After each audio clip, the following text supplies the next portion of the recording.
أعوذ بالله من الشيطان الرجيم بسم الله الرحمن الرحيم الحمد لله رب العالمين الرحمن الرحيم مالك يوم الدين إياك نعبد وإياك نستعين اهدنا الصراط المستقيم صراط الذين أنعمت عليهم غير المغضوب عليهم ولا الضالين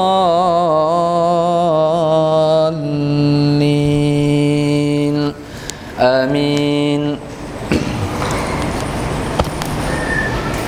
Alhamdulillah, pertamanya kita merafak syukur kehadrat Allah Subhanahu wa taala. Jutaan terima kasih pada pihak pengurusan yang kuasa Surau At-Taqwa Seksyen 7 Shah Alam, Tuan-tuan Imam, Tuan-tuan Bilal, pegawai, kaki tangan, surau, seterusnya muslimin dan muslimat, ibu-ibu, ayah-ayah, saudara-saudari yang dirahmati Allah sekalian. Kita merafak syukur pada malam ini Allah Subhanahu wa taala izinkan kita sekali lagi untuk kita bersama-sama mendirikan salat maghrib, dilakukan pula berjamaah awal waktu pula, kemudiannya di rumah Allah, di masjid dan di surau. Mudah-mudahan ini sebagai modal kita bila mana kita bertemu dengan Allah nanti. Mungkin dosa yang kita tanggung banyak, Allah nak azab kita ke neraka, tetapi nanti kita tidak tahu, barangkali tangan, kaki, baju kita yang akan beri saksi juga.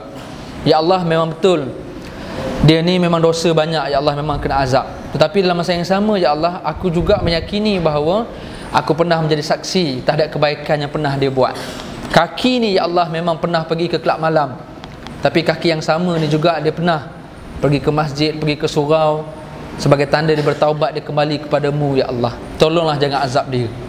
Tangan, mata, segala-galanya akan memberikan penyaksian, telinga, mulut dan seumpamanya. Justru tuan-tuan rahmati Allah sekalian, ketika hari yang Allah panggil kita semua menghadap Allah Subhanahu wa taala untuk dibentangkan segala-galanya di depan Allah, kita berharap agar sekecil-kecil perkara kebaikan yang kita lakukan, itulah yang akan dihitung oleh Allah. Dan kita juga berharap agar sekecil-kecil kejahatan yang kita lakukan Allah tidak pandang. Dan rahmat itulah yang kita perlukan daripada Allah, kerana dengan rahmat itulah kita akan menuju ke syurga. Sekalipun dosa kita banyak atau sekalipun pahala kita sangat sikit, tetapi disebabkan rahmat, Allah pilih kita untuk dimasukkan ke dalam syurga yang kita juga tidak tahu kenapa Allah pilih kita. Berbanding ada setengah orang pahalanya banyak, tetapi tiba-tiba tak masuk dia ke dalam syurga. Kenapa? Ada dosanya yang Allah pilih untuk Allah kira dosanya. Berbanding ada setengah orang yang dia barangkali buat dosa banyak, tetapi Allah pilih dia untuk Allah tidak pandang dosa, Allah pandang kebaikan yang dia buat. Dan cerita berkaitan dengan dosa dan pahala ini banyak dibentangkan dalam banyak kitab-kitab hadis. Sebagai contoh dalam kitab Riyadhus Salihin, dalam Fathul Bari, syarah bagi Sahih Bukhari pun ada cerita tentang perihal orang yang banyak buat dosa, yang dirasakan bahawa memang ke neraka lah tempatnya, tetapi disebabkan niat dia untuk bertaubat, akhirnya jalan dia menuju ke arah taubat, dia belum sempat bertaubat, dia mati di tengah jalan. Kan kisah orang yang telah membunuh 100 orang. Fikir logik akal memang tak layak dia masuk syurga. Sebab amalan mana ada dia baru nak bertaubat, tu pun belum jumpa tempat taubat lagi, tapi niat dan tekadnya sudah ada. Allah pilih dia untuk Allah pandang taubat, Allah tidak pandang dosa. Kisah pelacur, seorang perempuan yang memberi minum kepada seekor anjing menggunakan kasutnya yang diikat dengan pakaiannya, kerana lubang telaga tu, lubang lopak air tu dalam. Dia tengok anjing tu, dia kesian, maka dia hulurkan dengan baju dia, diikat dekat kasut dia, masukkan ke dalam lubang untuk ambil air tu bagi minum kepada anjing. Sedangkan kehidupan hariannya dengan penuh dosa, tapi kerana kebaikan yang dilakukan kepada binatang yang dianggap jijik, anjing itu, Allah tak pandang dosa, Allah pandang pahala tu. Tetapi kita tidak tahu, jangan pula kita fikir, oh aku pun ada peluang lah macam tu, buat dosa banyak-banyak tapi buat juga kebaikan, kod-kod. Tu yang kita berharap agar Allah pandang kebaikan. Confirm belum tentu, sebab Allah menyembunyikan keredaan dan Allah menyembunyikan kemurkaan. Kita tak tahu yang mana satu Allah redha. Semayang ni ke Allah redha, dengar kuliah ke Allah redha, atau Allah tak pandang yang kita sembahyang hari-hari ni, Allah pandang yang kita baik dengan binatang dekat luar tu? Kita juga tak tahu. Ataupun kita fikir dosa kita yang besar tu yang menyebabkan Allah nak azab kita. Kita fikir yang zina, fikir yang masuk kelab malam, fikir yang minum arak, itu yang Allah azab. Sedangkan kita terlupa sebab kita pergi sepak kucing depan rumah, itu yang Allah pandang. Allah akhirnya tak tengok sembahyang kita banyak-banyak, ya Allah tengok kenapa engkau pergi sepak kucing. Maka Allah azab disebabkan kita menghina binatang tu. Wallahu a'lam. Jadi sudah pasti kita nak minta banyak-banyak dengan Allah supaya Allah pandang kebaikan apa saja yang kita buat, walaupun sekecil perkara berbanding dosa. Kita tak nak Allah pandang walaupun sekecil-kecil dosa, apatah lagi dosa yang besar. Tuan-tuan muslimin rahmati Allah sekalian, ibu-ibu, ayah-ayah, insya-Allah pada malam ini kita akan sama-sama mengulang kaji satu ayat dalam surah An-Nisa ayat 36. Lebih kurang setengah jam lebih ni, insya-Allah kita akan kongsi satu ayat saja, iaitu ayat yang ke-36 surah An-Nisa. Allah berfirman dalam Al-Quran surah An-Nisa ayat 36, A'udzu billahi minasy syaithanir rajim. Wa'budullaha wa la tusyriku bihi syai'an wa bil walidaini ihsana wa bil walidaini ihsana wa bidzil qurba wal yatama wal masakin wal jari dzil qurba wal jaril junubi was sahibi bil janbi wa banis sabili wa ma malakat aymanukum innallaha la yuhibbu man kana mukhtalan fakhura. Sadaqallahul azim. Allah berfirman, sembahlah Allah dan jangan sekutukan Allah walau dengan sesuatu pun, dan lakukanlah kebaikan kepada ibu dan ayah, lakukanlah kebaikan kepada kaum kerabat, lakukanlah kebaikan kepada anak-anak yatim dan orang miskin, lakukanlah kebaikan kepada jiran tetangga yang dekat, lakukanlah kebaikan kepada jiran tetangga yang jauh, lakukanlah kebaikan kepada rakan-rakan sejawatan, dan juga kepada orang-orang yang bermusafir, dan juga lakukanlah kebaikan kepada hamba-hamba yang kamu miliki. Sesungguhnya Allah tidak suka kepada orang yang sombong, orang yang membangga-banggakan dirinya. Surah An-Nisa ayat 36.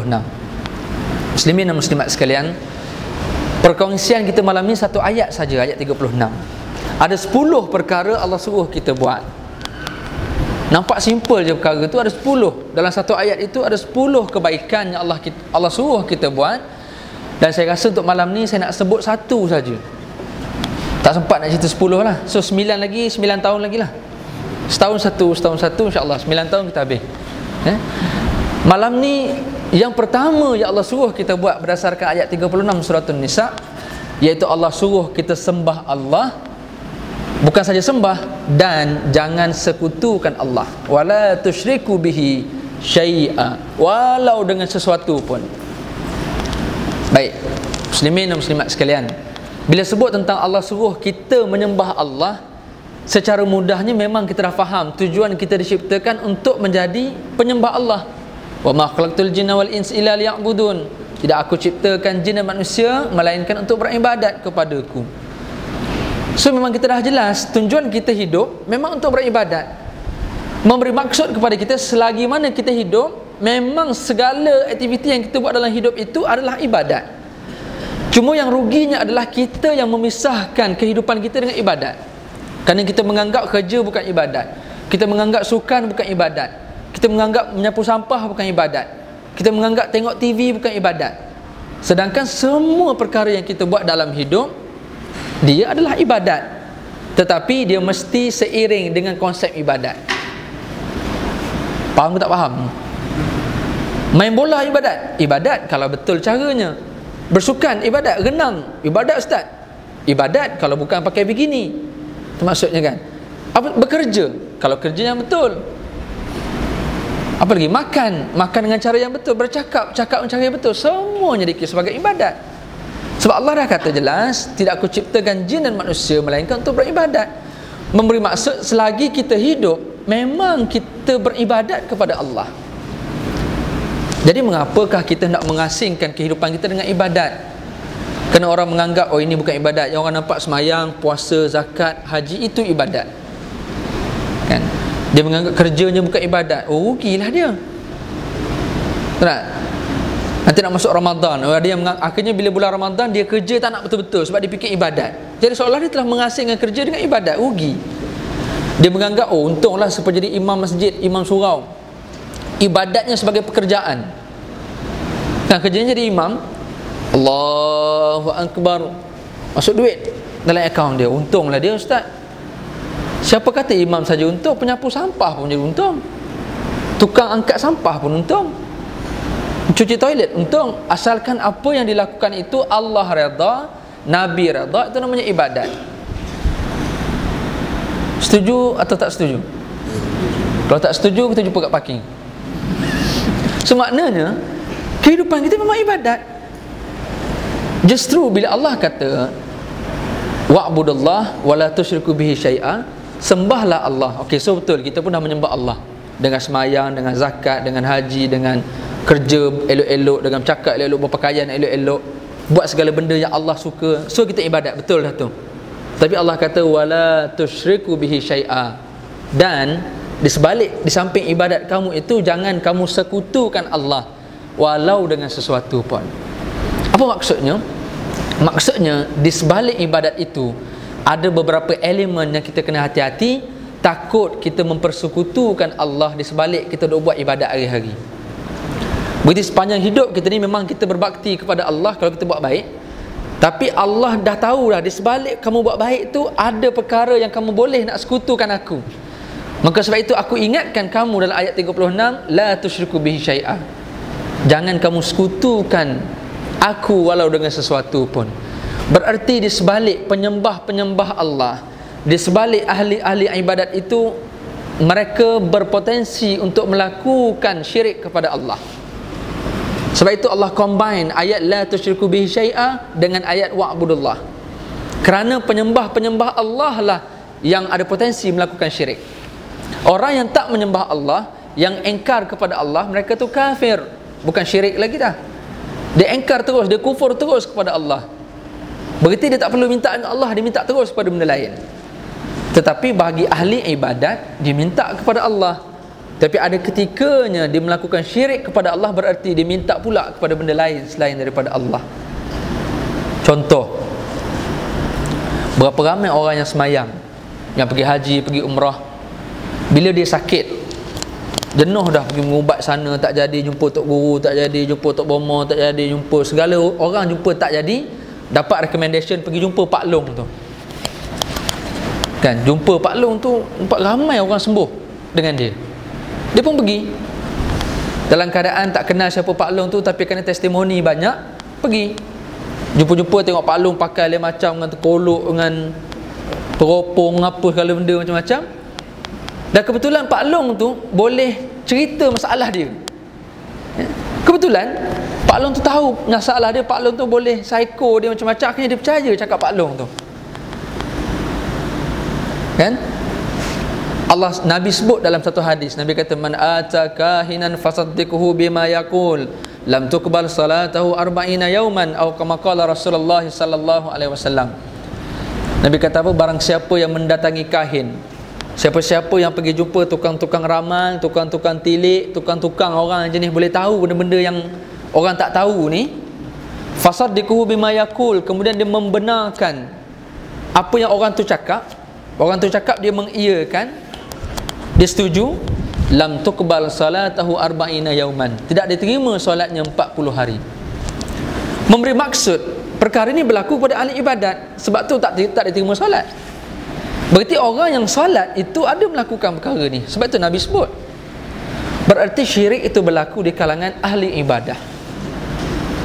Itu satu contoh. Kan, berapa ramai lagi ahli ibadat yang pakai tangkal contoh. Dia dapat cucu. Dalam tempoh 40 hari waktu pantang tu, cucu duk menangis tengah malam. Dia pun duk ingat tok nenek moyang buat apa, pergi ambil benang hitam, pergi ikat, simpul ikat. Ikat dekat tangan, dekat tengkuk tu, diam budak tu. Tak menangis tengah malam. Kita yang jadi menantu ni duk datang mengaji surah At-Taqwa, tapi dapat mentua buat, tak beranilah potong. Biar dulu. Dalam hati kata, hari tu ustaz sebut ni, tapi nak potong takut pak mentua marah. Biar. Elok, kebetulan budak tu okey, tak menangis, seronok dia. Balik rumah, pak mentua tak ada, dia pun potong.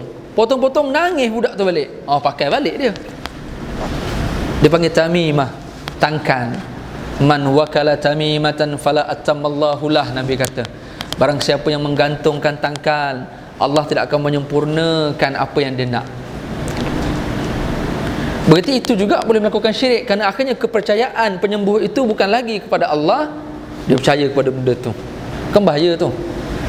Dan dia yang berlaku kepada ahli ibadat. Walaupun ulama ada khilaf tentang bab tangkal. Sebagai contoh, ada beberapa pandangan ulama yang mengatakan tangkal menggunakan ayat Al-Quran itu diharuskan. Tapi jumhur, berarti majoriti, pandangan yang lebih banyak berbanding minoriti itu, dia kata sekalipun menggunakan ayat Al-Quran maka tidak dibenarkan, kerana ditakuti ayat itu dicemari. Berarti dia pakai ayat Quran tu, tapi dia masuk tempat-tempat yang tak patut. Sebagai contoh, ada orang dia letak dekat kereta kan, apa, stiker ayat kursi kat belakang tu contoh. Boleh ke tidak tu nak letak stiker tu? Macam nak jawab boleh kan, takut tak boleh. Jawapannya harus kan. Jawapannya boleh lah. Jawapannya boleh. Cumanya tuan kereta tu kena pastikan keretanya dibawa dengan cara yang betul, segala-galanya betul, supaya tidak mencemari ayat tu. Tak. Kalau parking keretanya dekat ram jungle, tahu ram jungle? Tak tahu ram jungle, kelab malam. Kalau pergi ke Jalan Piramli, Jalan Sultan Ismail tu banyak. The Zoo ada, ram jungle ada, apa lagi nama? Bapak tak tahu pula. Banyaklah segala kelab-kelab tu parking kereta depan tu. Belakang ayat kursi baik punya besar macam tu. Kan mencemari ayat tu. Ayat kursi bismillah punya besar dekat belakang tu. Time dekat tol dia lah yang potong queue. Betul tak? Time dekat parking dia lah yang parking sengit-sengit menyusahkan orang. Maka mencemari ayat tu. Dia takuti macam tu lah. Quran elok besar atas dashboard. Betul tak? Tapi blok kereta orang, menyusah orang. Akhirnya mencemari Islam, mencemari ayat Al-Quran, mencemari Al-Quran tu sendiri. Maka sebab itu, apatah lagi tangkal, masuk dalam tandas, masuk ke tempat tak elok dan macam-macam lagi. Itu berkaitan dengan tangkal. So tangkal itu pun sebenarnya boleh mengundang syirik, kerana akhirnya kepercayaan penyembuhan itu tidak lagi kepada Allah. Yang diminta dalam sembahyang, iyyaka na'budu wa iyyaka nasta'in, hanya kepada Engkau kami sembah, hanya kepada Engkau kami minta tolong. Tapi bila time sakit, dia terlupa dah yang minta tolong itu kepada Allah, tapi dia dah fikir tangkal terus. Tak? Even kalau para doktor sekalipun perlu berhati-hati ketika bercakap kadang-kadang. Kadang-kadang dia marah sakit kan? Makcik, kalau makcik ikut betul ubat ni sehari 30 biji, pagi 30 biji, petang 30 biji, malam 30 biji, insya-Allah makcik sembuh. Ada kau orang 30 biji. Kalau penyakitnya banyak, insya-Allah lah 30 biji sekali makan, insya-Allah sembuh makcik. Berarti dia ada mengaitkan insya-Allah tu, Allah yang menyembuh. Insya-Allah kita ikhtiar makcik, kita makan ni ikut jadualnya, insya-Allah sembuh penyakit kan? Tapi ada setengah, kalau tidak, setengah para doktor kalau tidak menjaga perkataannya, akhirnya dia telah ubah yang menyembuh itu adalah ubat, bukan lagi kepada Allah. Sedangkan Asy-Syafi yang penyembuh itu adalah Allah, bukan ubat. Walaupun kita hari ni bila sakit pening kepala cari ubat, ya, dalam masa yang sama jangan terus kita beriktikad bahawa ubatlah penyembuh kita. Sebab itu kadang-kadang kena hati-hati. Sebab itu Allah sebut la tusyriku bihi syai'a, jangan kamu sekutukan aku walau dengan sesuatu pun, even ubat sekalipun. Macam itulah contohnya. Dalam setengah riwayat, kisah Nabi Musa AS pernah sakit, dia mengadu kepada Allah, akhirnya Allah suruh dia mencari beberapa daun kayu untuk makan, akhirnya sembuh sakit perut dia. Satu hari dia sakit kali kedua, dia tak minta kepada Allah, dia terus cari daun kayu, dan akhirnya tak sihat dia. Maka Allah tegur dia tentang kuasa penyembuhan. Itu contoh bagaimana seseorang itu mempercayai yang menyembuh itu siapa, termasuklah ubat. Maka sebab itu Allah ingatkan kita, la tusyriku bihi syai'a, jangan sekutukan Allah walau dengan sesuatu pun. Nak minta sakit, Allah menyembuh. minta tolong cari jalan, Allah penentukan cari jalan tu. Masuk dalam hutan, ramai orang akhirnya minta tumpang lalu, tumpang kencing kepada tok nenek dalam tu. Tak maaf tok nenek, anak cucu tumpang lalu, anak cucu tumpang kencing. Berani kita mengaku jadi anak cucu jin tu. Jin tu pun pening bila pula aku atuk dia. Kita selamba-selamba kita pergi mengaku pula dah, kan? Sedangkan wa iza sta'anta fasta'an billah, bila mana kita nak minta tolong, Allah lah tempat kita minta tolong. Nabi ajar kita a'udzu bikalimatillahi tammati min syarri ma khalaq. Nabi ajar kita kan, masuk ke tempat-tempat yang banyak binatang buas, banyak makhluk-makhluk lain, baca a'udzu bikalimatillahi tammat. Aku berlindung dengan kalimat yang sempurna, dengan kalimah Allah, min syarri ma khalaq, daripada kejahatan yang diciptakan makhluk-makhluknya, binatang buas ke segala-gala. Dalam setengah pandangan beberapa ulama dia ajar kita, bila pergi ke tempat yang banyak binatang buas, baca ayat salamun ala nuhin fil alamin. Sejahteralah ke atas Nabi Nuh pada sekalian alam. Kisah bahtera Nabi Nuh. Binatang buas, segala binatang yang naik sekali dalam bahtera Nabi Nuh, mereka jadi aman dalam tu. Mereka ingat sejarah lampau dia dengan Nabi Nuh dalam peristiwa banjir besar tu. Bagaimana kambing duduk relax di sebelah rimau, rimau tak makan. Jadi binatang-binatang buas tu bila dengar perkataan Nabi Nuh, dia ingat sejarah lampau. Tu setengah pandangan ulama. Kan kalau orang tua, orang tok guru kata apa, bila masuk dalam hutan, bila jumpa ditakdirkan jumpa rimau, tenung mata dia, baca salamun ala nuhin fil alamin. Kemudiannya berundur perlahan, cabut. Kalau rimau tu tak cabut, kita cabut. Kalau tak, kepala tercabut. Baca perlahan, ya. Tak payah hembus, terkejut rimau tu hilang kepala kita. Tak payah hembus kuat-kuat, tak payah, ya. Baca salamun ala nuhin fil alamin. Binatang buas dengar perkataan Nabi Nuh, dia ingat sejarah lampau.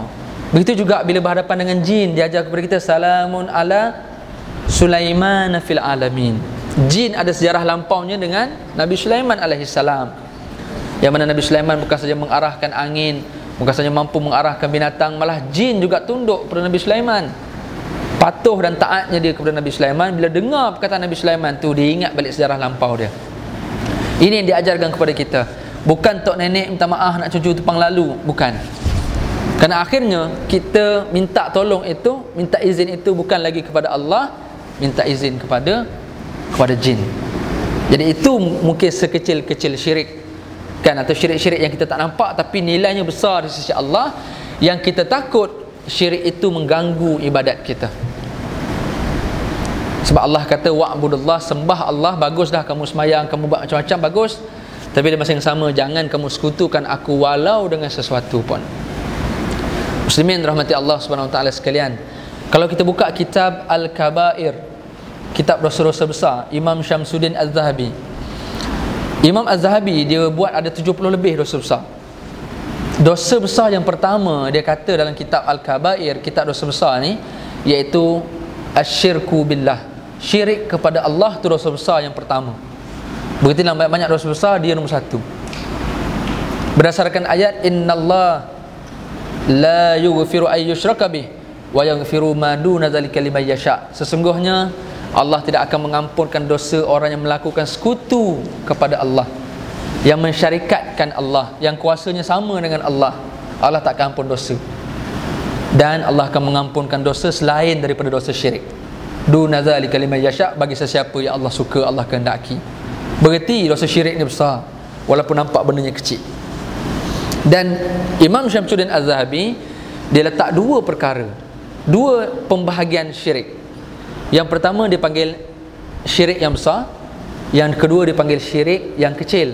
Besar yang tadi itulah, yang minta tolong selain daripada Allah. Bila semayang bagus dah minta dengan Allah, tapi bila time sakit apa minta tolong dengan benda lain pula. Tak jadi dengan ustaz-ustaz pergi jumpa bawah siam, tak jadi dengan ayat Quran guna tangkal, tak jadi dengan itu guna barang-barang yang dilarang dalam agama, kan, benda-benda khurafat yang dibuat oleh zaman tok nenek moyang masih aman sampai sekarang.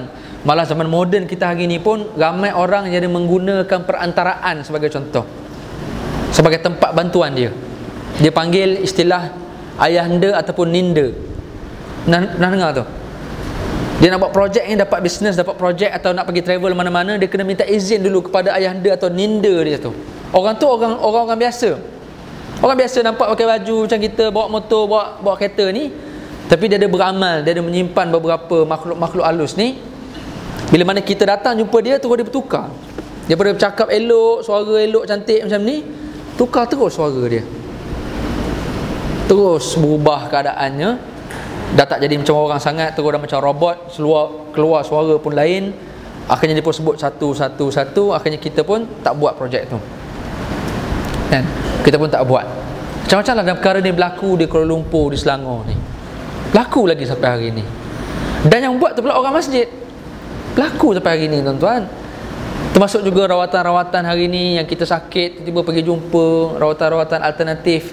Kita rasa rawatan alternatif sebab mungkin dia keluar TV kot.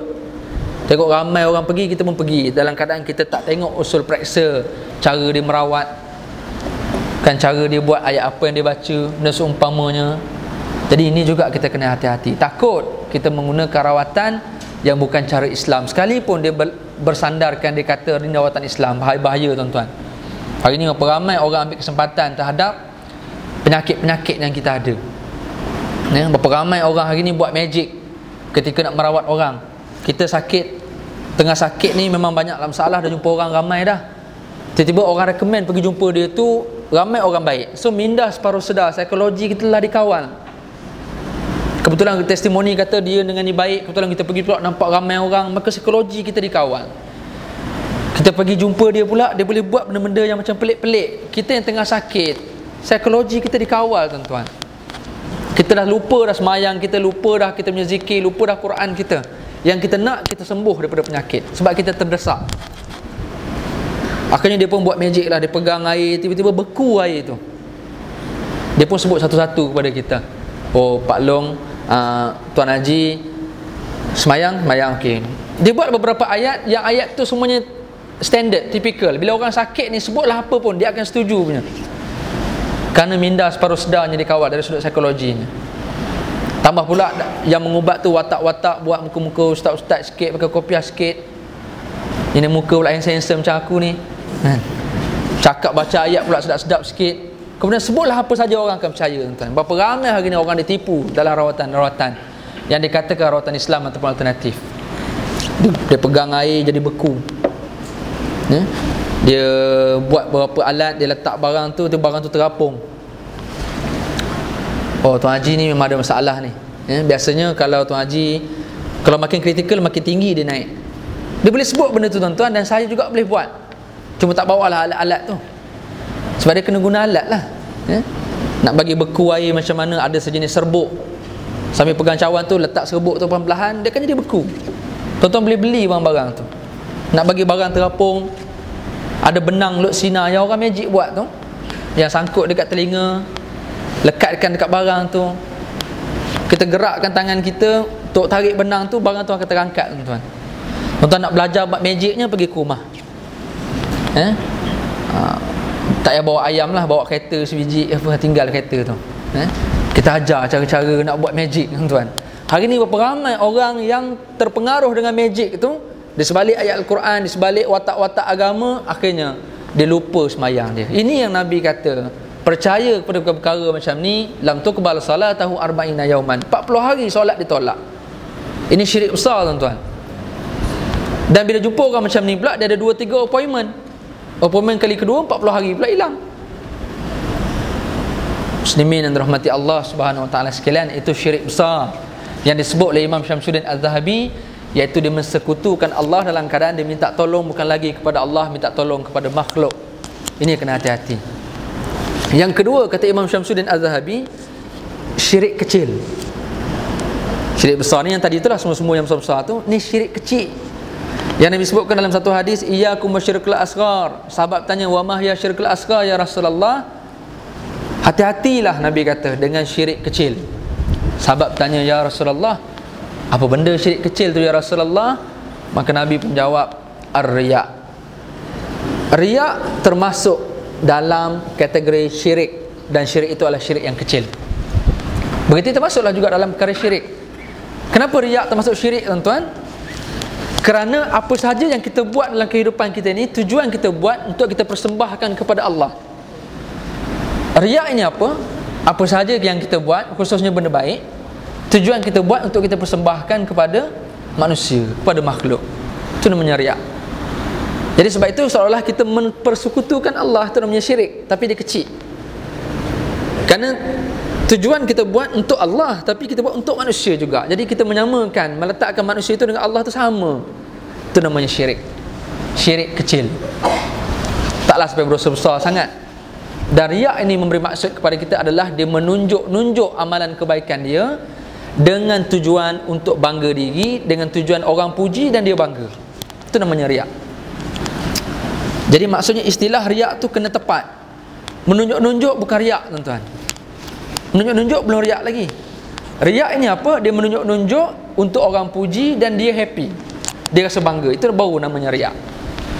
Kalau tunjuk semata-mata, tak riak lagi. Contoh ni, kita datang surau ni, kalau kita tak tunjuk, tuan-tuan, tak nampak orang kat surau, semua pakat semayang kat rumah semua. Oh ya, aku tak pergi jemaah masjid, takut riak. Nanti orang nampak nanti, tu yang tak semayang rumah tu. Sebab takut riak lah tu, tuan-tuan. Jadi tuan-tuan yang datang semua ni riak lah ni. Betul kan? Dari sudut bahasanya riak lah tu. Tapi dari sudut istilahnya, dari sudut syaraknya, iaitu menunjuk-nunjuk untuk orang puji dan dia rasa bangga dengan pujian manusia tu. Dan dia buat pun memang kerana manusia. Dia datang masjid sebab kebetulan kat rumah pak mentua ada. Kalau tak mampu aku kena jadi imam, baik aku pergi masjid. Kan? Jadi dia pergi tu kerana pak mertua. Kan? Ataupun sebagai contoh, dia semayang di rumah, memang tak pernah pergi masjid, semayang ke rumah. Tempat mentua datang, lain bacaannya. Dah 30 tahun dia semayang dengan isteri dia, itulah surah yang dibaca. Rakaat pertama Inna Ata'ina, rakaat kedua Qul Wallah. Tapi pak mentua datang, turun suratul Baqarah. Nampak? Ayat 80. Dah melalut-lalut dibaca, pak mentua bukan tahu. Termasuk suratul Nisa, masuk ke lain-lain. Pak mentua kata, hebat menantu aku. Sebab pak mentua mukadam je. Jadi dia buat, dia baca bagus tu kerana manusia. Itu pun bahaya juga, kan? Itu juga kategorinya riak, kerana dia buat sesuatu kerana manusia. Jadi ini yang kita nak kena hati-hati dalam ibadat kita hari ini. Bagus kita sebagai penyembah Allah, ahli ibadat hari ini. Cuma antara ujian kita sebagai ahli ibadat pula adalah antaranya adalah syirik yang kecil ni, riak. Kita keluar rumah, nampak ada orang tak pergi masjid, dia nampak kita nak pergi masjid, syaitan cocok terus, engkau bagus. Akhirnya kita pun mulalah, lepas tu esok setiap kali nak pergi masjid, tengok ada orang tak sebelah. Selagi tak ada orang, selagi tu tak keluar rumah. Nampak orang tu keluar rumah, baru dia keluar, nak tunjuk dia nak pergi masjid. Ni berlaku tak dalam orang Melayu kita ni? Boleh berlaku. Dia mula terapung-terapung jalan dah lepas tu. Kenapa? Dia rasa apa saja yang dia buat kerana untuk manusia. Tetapi kalau dia buat untuk tunjuk, bukan kerana manusia, tapi dia kena tunjuk, ada ketikanya itu bukan riak. Malah ada ketikanya, tuan-tuan, memang setiap kebaikan yang kita buat, kita kena tunjuk. Betul tak? Kau orang kata, mana boleh ustaz, kebaikan ni semua kena buat senyap-senyap. Kau macam mana? Boleh tak kita tunjuk kebaikan?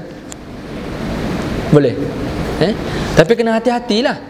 Sebab bila kita tunjuk kebaikan tu boleh, tapi kita akan ada gangguan lah. Untuk syaitan cocok kita supaya kita riak.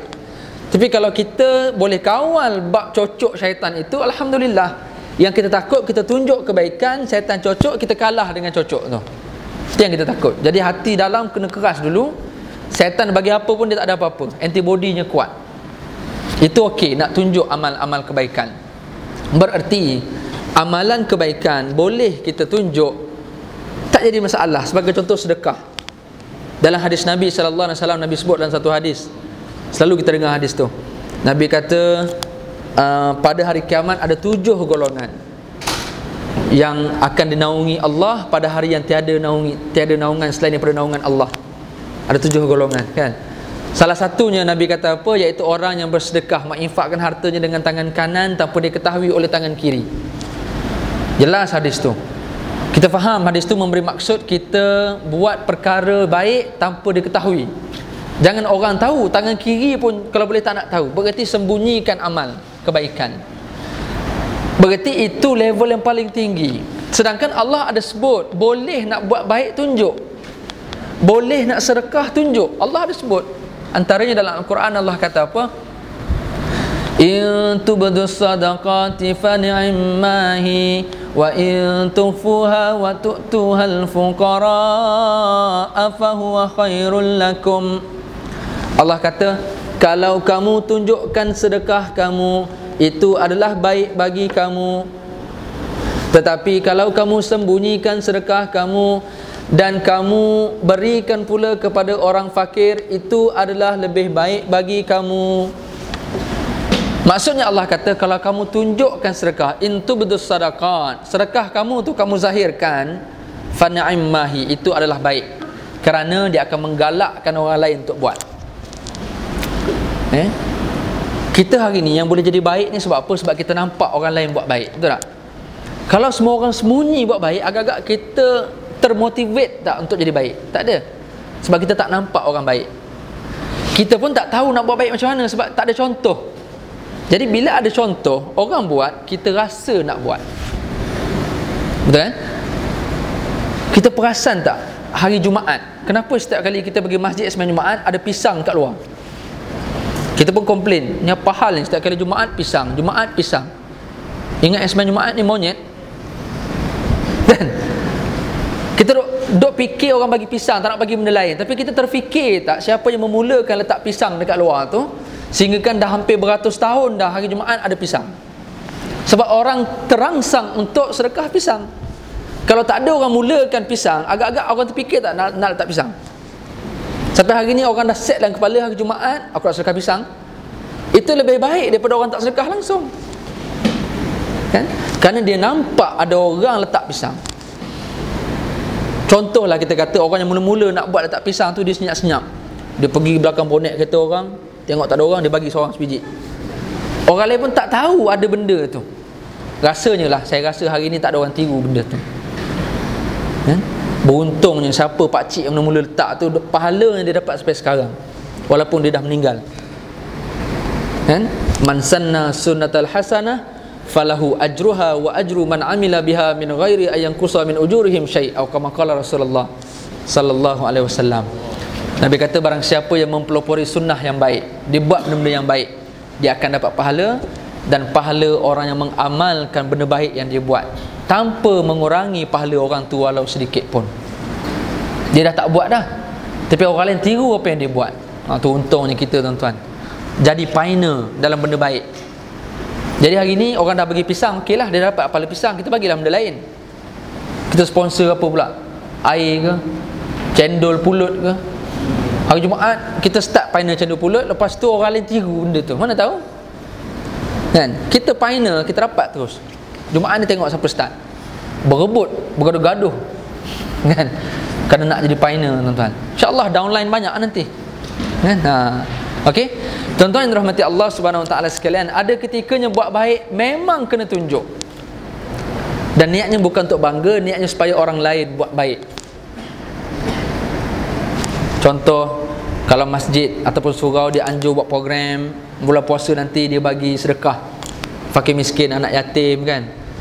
Dia panggil pertubuhan-pertubuhan, NGO anak yatim semua tu datang ke surau.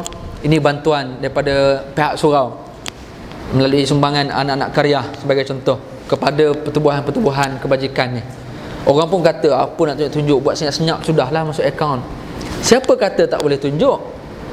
Kerana dengan kita tunjuk tu sebenarnya kita menggalakkan ramai lagi penderma-penderma lain yang tak derma, bila dia tengok, oh rupanya kat Shah Alam ni ada sekolah tahfiz, oh kat Shah Alam ni ada ibu tunggal, akhirnya dia pun terasa, oh ya aku tak bagi. Tu bendanya dia merangsang orang lain. Syaratnya yang bagi tu janganlah bangga pula, oh bangga surah At-Taqwa buat untuk ibu-ibu tunggal Shah Alam daripada surah At-Taqwa, jumlah cek RM10. Sebesar meja cek, replika cek tu. Kan? Tak salah untuk dia tunjuk tu, kerana untuk merangsang orang lain. Tak salah. Untuk buat baik tak salah untuk tunjuk. Tetapi kalau sembunyikan, fahuwa khairul lakum. Wa in tukhfuha, kata Allah, kalau kamu sembunyikan pemberian kamu, kamu bagi pula kepada fakir, orang yang benar-benar layak, itu adalah lebih baik bagi kamu. Berarti kalau tunjuk tak salah. Itu yang saya maksudkan, menunjuk-nunjuk ini bukan berarti riak. Even kalau ada orang dia tak tunjuk pun dia boleh riak. Betul tak? Dia panggil sum'ah, adik-beradik kepada riak. Riak daripada perkataan ra'a, iaitu mata. Riak dia memperlihatkan, ya, memperlihatkan kebaikan. Adapun sum'ah daripada perkataan sami'ah, dengar, dia memperdengarkan kebaikan. Berarti dia bercerita benda baik yang dia buat. Itu adik-beradik riak lah tu. Dia tak tunjuk tapi dia bercerita kebaikan. Itu pun sama juga. Itu juga termasuk kategori syirik kecil, iaitu dia menceritakan kebaikan dia. Apa, dia pergi ke kedai, kedai buku, tiba-tiba bertembung, oh, Kak Rosmah pun ada. Contoh Kak Rosmah beli Quran juga. Beli. Memang datang kedai ni memang saya nak beli Quran lah, sebab dia punya sebab tu panjang. Sebab kami kat rumah memang setiap malam baca Quran 1 juzuk. Jadi kami habis ni setahun ni Quran dah jadi lembik. Tu nak beli baru tu, dia panjang dia punya tafsir tu kan. Sepatutnya dia kata memang jelah nak beli Quran lah. Boleh je, tapi dia kena cerita benda-benda lain yang dia buat tu. Ni apa hal mengantuk je ni masjid ni? Oh, malam tadi qiyamul lail. Dia kena cerita apa yang dia buat malam tadi tu. Itu dah panggil sum'ah. Dia memperdengarkan kebaikan. Tujuan dia cakap tu kerana supaya orang, oh, bagus, orang puji, akhirnya dia rasa bangga. Itu namanya sum'ah. Sekalipun dia tak tunjuk, tapi dia memperdengar dan dia menceritakan kebaikan dia. Jadi hati-hati dalam bab ini. Sekalipun dibuat ibadat banyak, Allah yang kita takut adalah malaikat delete kebaikan tu. Itu yang kita takut. Allah sebut dalam Al-Quran, ya ayyuhalladzina amanu la tubtilu sadaqatikum bil manni wal adha kalladzi yunfiqu malahu ria'an nas famasaluhu kamasali safwanin alaihi turab fa'asabahu wabilun fatarakahu salda, ila akhir ayat. Allah kata, wahai orang yang beriman, jangan kamu batalkan sedekah kamu. Termasuklah amalan lain lah ni. Jangan kamu dah buat sedekah, bagus dah. Jangan kamu batalkan pahala sedekah kamu bil manni wal adha, dengan kamu mengungkit-ungkit, dicerita balik, ataupun dia menyakiti hati si penerima tu. Sebab ramai orang bersedekah tapi menyakitkan hati orang. Orang tak sedekah, dia pergi lempar duit, menyakitkan hati tu. Bebek tak payah bagi, ya? Jangan batalkan sedekah dengan mengungkit-ungkit, dengan cerita sedekah tu, dan juga jangan menyakitkan hati orang yang menerima. Ataupun jangan buat satu perkara itu dengan riak. Ria'an nas, kerana buat kerana nak tunjuk dekat manusia. Jangan buat benda ni. Amal-amal soleh ini boleh dibatalkan, kata Allah.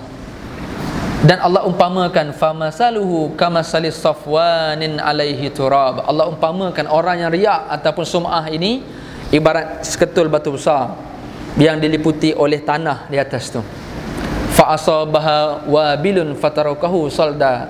Bila mana dicurahkan air atas batu tu, tanah tu terus turun daripada batu tu, yang tinggal batu kosong macam tu je. Itulah amalan kita. Malaikat boleh delete, buang macam tu saja. Bagi orang yang buat baik, tujuannya untuk bangga, untuk mendapat pujian manusia, maka ini namanya syirik kecil.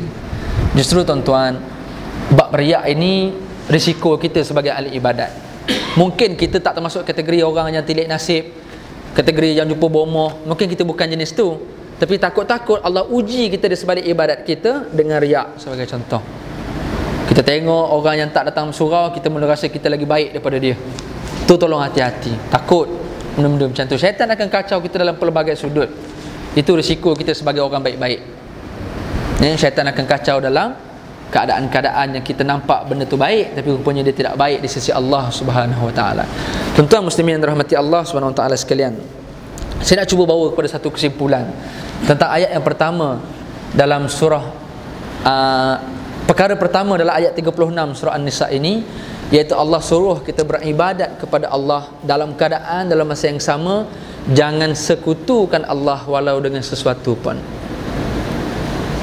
termasuk syirik yang besar atau syirik yang kecil. Kita beribadat kepada Allah dalam keadaan kita melakukan apa sahaja benda yang baik dekat atas muka bumi ini, asalkan Allah redha, itu namanya ibadat. Kita bersukan, kita masak, kita berjalan, kita berpakaian, kita bawa kereta, kita bawa motor, kita duduk, kita tidur, apa saja yang kita buat berpahala sebenarnya, asalkan Allah redha apa yang kita buat tu. Dan kita juga kena tahu macam mana nak bagi Allah redha apa yang kita buat. Itu yang pertama. Berarti konsep ibadat itu luas, bukan kecil.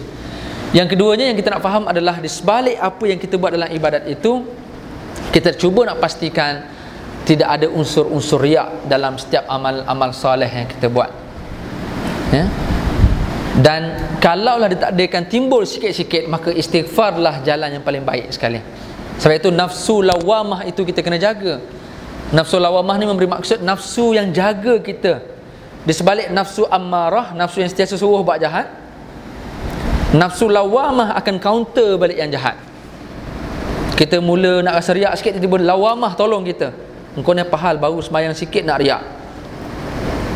Datang nafsu lawamah.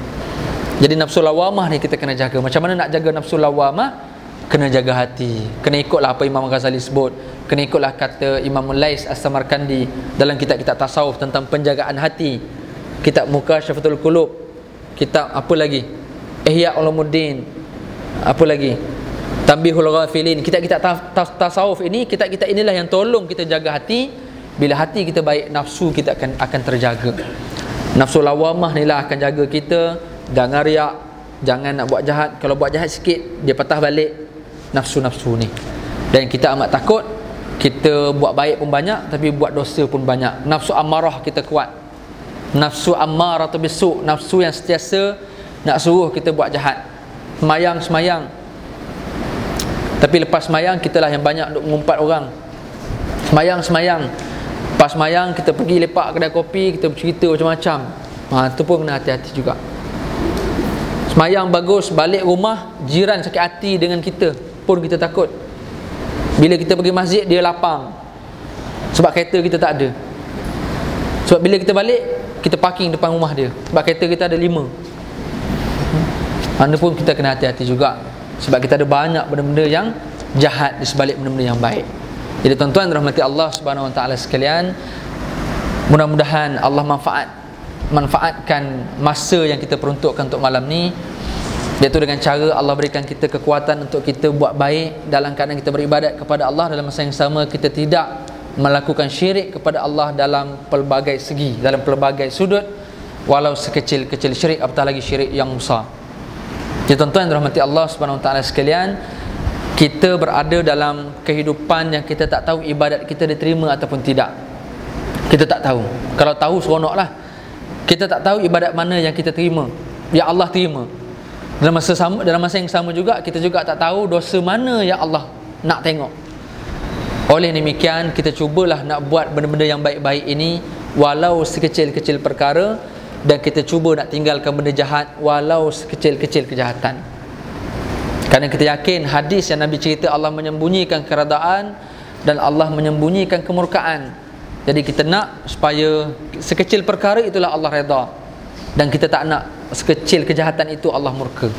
Maka sebab itu mudah-mudahan dengan ibadat yang kita buat seharian ini, kita tidak selitkan dengan unsur syirik, dan mudah-mudahan Allah terima segala amal ibadat kita dan kita masuk syurga kerana bukan saja amal ibadat, malah kerana rahmat, kasih sayang daripada Allah Subhanahu Wa Taala.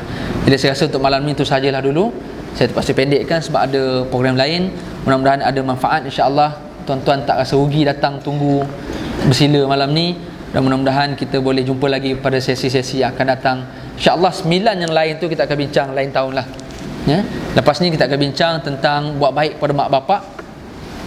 Semua perkara ini adalah untuk menghilangkan penyakit sombong. Kan hujung tu Allah sebut Allah tidak suka kepada orang yang sombong. Jadi nombor 2 kita akan bincang buat baik kepada mak ayah. Nombor 3 kita akan bincang buat baik kepada kaum kerabat, adik-beradik, saudara mara, ipar duai. Yang keempat, buat baik kepada anak yatim, orang miskin. Dan antara satu dengan yang lain itu ada prioriti, ada keutamaan. Nombor 2 lebih utama daripada nombor 3. Nombor 3 lebih utama daripada nombor 4 dan nombor 5. Nombor 6 dan yang ketujuh, buat baik kepada jiran tetangga yang dekat dan jauh. Semua ni insya-Allah kita akan bincang, sehinggalah kepada hamba yang kita miliki ataupun pembantu rumah yang kita miliki itu, insya-Allah kita akan bincang sesi akan datang. Mudah-mudahan dengan kita berbakti kepada Allah, beribadat kepada Allah, kita hilang ke penyakit syirik, kita tidak sombong dengan Allah Subhanahu wa taala.